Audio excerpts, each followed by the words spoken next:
박영수 특검팀이 조금 전 이영도 전 박정희 대통령 유경수 여사 숙모회 회장을 참고인 신분으로 불렀습니다. 이 전 회장에게서요, 최태민 일가의 재산 형성 과정 등에 대한 얘기를 청취할 거란 관측이 나옵니다. 이 전 회장은 1990년 유경재단 운영권을 놓고 박근혜 대통령 3남매가 분쟁을 벌일 때 한복판에 서 있던 인물이죠. 오늘 국회 발제에서는 이 전 회장을 통해서 유경재단 사태에 대한 얘기를 집중적으로 나눠보겠습니다. 네, 그렇습니다. 먼저 박정희 대통령 유경수 여사 숙모회가 뭔지부터 설명을 드리겠습니다. 두 사람의 업적을 기리겠다고 1992년 설립된 사단법인인데요. 박 전 대통령 내외를 모셨던 경호원들, 측근들이 주축이 된 모임이라고 합니다. 자, 이영도 전 숙모회 회장에 따르면 80년대 말 90년대 초 유경재단 분규 과정에서 숙모회 측은 근령 지만 씨와 손을 잡고 박근혜 당시 유경재단과 이렇게 맞섰습니다. 박근혜 이사장을 싫어해서라기보다는 박 이사장을 이렇게 둘러싸고 있는 최태민 씨 일가를 반대했던 것이죠.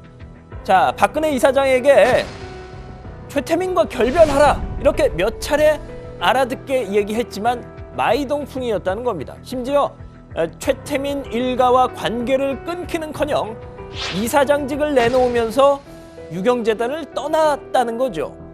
자, 근령 씨, 지만 씨, 숙모회 측은 고민이 깊어졌습니다. 언니, 누나, 큰 영애가 최태민에게 빠져도 단단히 빠졌구나라고 말이죠. 자, 그들은 논의 끝에 한 가지 결론에 도달합니다. 그러고는 뜻을 하나로 모으죠.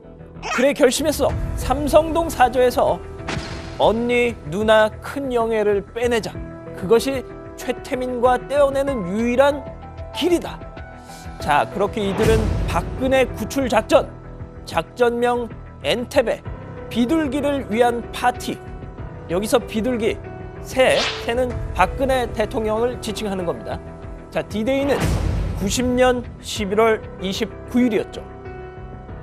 두 동생이 숙모회원들과 직원이라고 얘기하는데 한 30명을 데리고 지금 현재 삼성동 사저에 가서 전화선 끊고 경비원 제압하고 박근혜 씨를 들어가서 다른 제3의 장소로 옮기든지 해서 철저하게 최태민과는 연락을 차단하려는 그런 절실한 행동을 하죠. 하지만 결과는 실패로 끝나고 말았습니다. 누군가의 신고를 받고 달려온 경찰이 개입하면서였죠.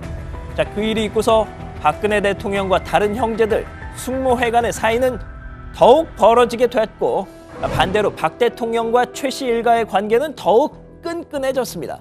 자, 조금 전 특검 출석 전에 제가 이영도 전 회장과 통화를 했는데요. 제가 한 달 전쯤에 이 시간에 소개해드렸던 내용, 그러니까 박근혜 대통령이 성심여고를 다니던 시절 1968년, 69년쯤에 최태민이 청와대에 불려가서 유경수 여사 앞에서 최면술 시범을 보였더라는 사실을 다시 확인해 줬습니다. 자, 대학 입시를 앞두고 집중력 부족으로 성적 향상에 애를 먹고 있던 그네 양을 위해서 요즘 엄마들이 뇌파 학습기 MC 스케땡 사다 주는 심정으로 최태민을 불러서 최면술을 통한 집중력 향상을 기대했더라 이겁니다. 집중력 향상된다고 최면술 배우면 공부 학업 올라간다고 했다가 결국 이제 소문이 안 좋고 하니까 둘이 금지를 시키고. 자, 이 전 회장은 최태민이 한때나마 염력이 있었던 거는 사실이라고 했습니다. 한창 계룡산에서 수련했을 땐 그랬다는 겁니다. 그런데 산에서 내려오고 나서 여기저기 사고도 치고 다니고 여자들과 숱한 연분도 뿌리면서부터 그저 사기꾼에 불과해졌다고 하더군요. 이상국 부장도 한창 무술 수련 받던 때와 비교하면 요즘은 예전 같지 않다고 좀 그러시던데, 아무튼 얘기를 하다 보니까 또 발제 내용이 오래간만에 샤머니즘으로 또 기우는 것 같아서 우려스럽습니다. 아무튼 오늘 국회 기사 제목은 비둘기를 위한 파티 박근혜 구출 작전, 전말은 이랬다, 이렇게 정해봤습니다.